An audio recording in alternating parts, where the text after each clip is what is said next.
Hi friend, welcome to my YouTube channel Pharma job update. আজকে আমি যে টপিকটা নিয়ে আলোচনা করব খুব ইম্পর্ট্যান্ট টপিক, অর্থাৎ যারা ডিপ্লোমা ইন ফার্মাসিতে অ্যাডমিশন নিতে চাইছো, অর্থাৎ আমাদের যে স্টেট মেডিকেল ফ্যাকাল্টি, অর্থাৎ আমাদের বাঁকুড়া, কল্যাণী এবং জলপাইগুড়ি, এই তিনটে কলেজের মধ্যে যারা ফার্মাসি ডিপ্লোমা ইন ফার্মাসি কোর্সের আবেদন প্রক্রিয়া শুরু হতে চলেছে, যারা অ্যাপ্লাই করতে চাইছো বা ভর্তি হতে চাইছো, তারা কিন্তু অ্যাপ্লাই করতে পারবেন 6/11 থেকে 2025, অর্থাৎ নভেম্বরের 6 তারিখ থেকে কিন্তু আমাদের পোর্টাল খুলে যাবে, অ্যাপ্লিকেশন পোর্টালটা কি না www.smfwb.in।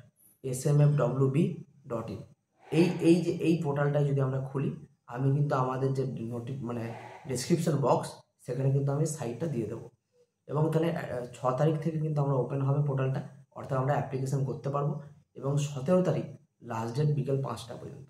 এইটা গেল আমাদের ডেট। এরপরে 2 নম্বর পয়েন্টে বলবো পেমেন্ট কত করতে হবে। এর জন্য ফর্ম ফিল আপের একটা ফিস লাগবে, সেটা হচ্ছে মাত্র 600 টাকা। সেটা আমরা ডেবিট কার্ড, কোনো ইউপিআই কিংবা ইন্টারনেট ব্যাঙ্কিং থ্রু কিন্তু আমরা করতে পারবো। 2 নম্বর। এবার 3 নম্বর পয়েন্ট হচ্ছে 2025-26 কল্যাণী, জলপাইগুড়ি এবং বাঁকুড়া, এই তিনটি কলেজে টোটাল 180টা সিট, অর্থাৎ তিনটে কলেজে 60টি করে সিট আছে। টোটাল 180টা সিটে কিন্তু অ্যাডমিশন হবে, অর্থাৎ যারা এই 180 র্যাঙ্কিংয়ের মধ্যে থাকবে তারাই কিন্তু একমাত্র এই কলেজে সরকারিভাবে চান্স পাবে। আর বলে রাখি, স্টেট মেডিকেল ফ্যাকাল্টি কলেজের আন্ডারে কিন্তু কোনো প্রাইভেট কলেজ নেই, তাই এখান থেকে প্রাইভেট কলেজে ভর্তি হওয়ার কিন্তু কোনো অপশন নেই। প্রাইভেট কলেজে ভর্তি হতে গেলে টেকনিক্যাল বোর্ডের আন্ডারে এক্সাম দিতে হবে। আচ্ছা, এরপর বলি যে আমাদের যে কারা এলিজিবল, যারা উচ্চ মাধ্যমিক পাস করেছে, যাদের উচ্চ মাধ্যমিকে ফিজিক্স, কেমিস্ট্রি, বায়োলজি কিংবা ম্যাথ, ফিজিক্স কেমিস্ট্রি অবশ্যই থাকতে হবে, তার সাথে বায়োলজি একটা থাকলে হবে, নাহলে ম্যাথ যে কোনো একটা থাকলেই হবে।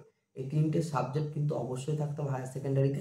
এই তিনটে সাবজেক্টের মার্কসের ওপর বেস করে কিন্তু আমাদের ভর্তি প্রক্রিয়াটি শুরু হবে।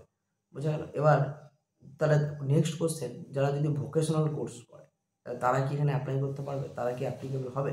কখনোই না। ভোকেশনাল ক্যান্ডিডেট কিন্তু কখনোই অ্যাপ্লাই করতে পারবে না, এটা ভালো করে মনে রাখতে হবে। যদি অ্যাপ্লাই করেও থাকে, যখন ডকুমেন্ট ভেরিফিকেশন চলবে তখন কিন্তু তাকে রিজেক্ট করে দেওয়া হবে। তাই এই ভোকেশনাল ক্যান্ডিডেটরা কিন্তু কখনো অ্যাপ্লাই করতে পারবে না। অনলি যারা ফিজিক্স, কেমিস্ট্রি, বায়োলজি বা ম্যাথ আছে, এই তিনটে সাবজেক্টের মার্কসের ভিত্তিতে এই অ্যাডমিশনটা কিন্তু হবে।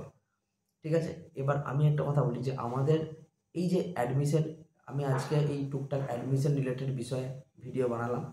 এরপরে নেক্সট আমি যে ভিডিওতে আপডেট দেবো যে কত কাট অফ পর্যন্ত আমাদের ক্যান্ডিডেট চান্স পেতে পারে, অর্থাৎ কত পার্সেন্টেজ পর্যন্ত লাস্ট কাট অফ জেনারেলের জন্য যেতে পারে, ওবিসির জন্য যেতে পারে, এসসির জন্য যেতে পারে, বা আগের বছর কত গিয়েছিল, সেই সমস্ত আপডেট নিয়ে কিন্তু আমি নেক্সট ভিডিও আমার এই চ্যানেলে বানাবো।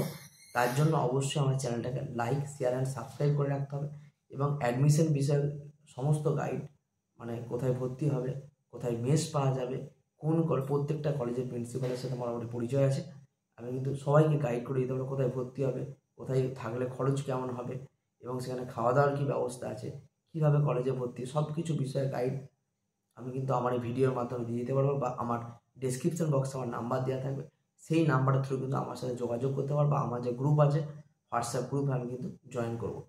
হলো, এরপরে নেক্সট আমাদের আপডেট থাকবে কি যে কাট অফ কত যেতে পারে, কত পার্সেন্টেজ মধ্যে এসসি, এসটি, ওবিসি এবং জেনারেলরা চান্স পাবে, সেই বিষয় নিয়ে নেক্সট ভিডিওতে আমি আলোচনা করব।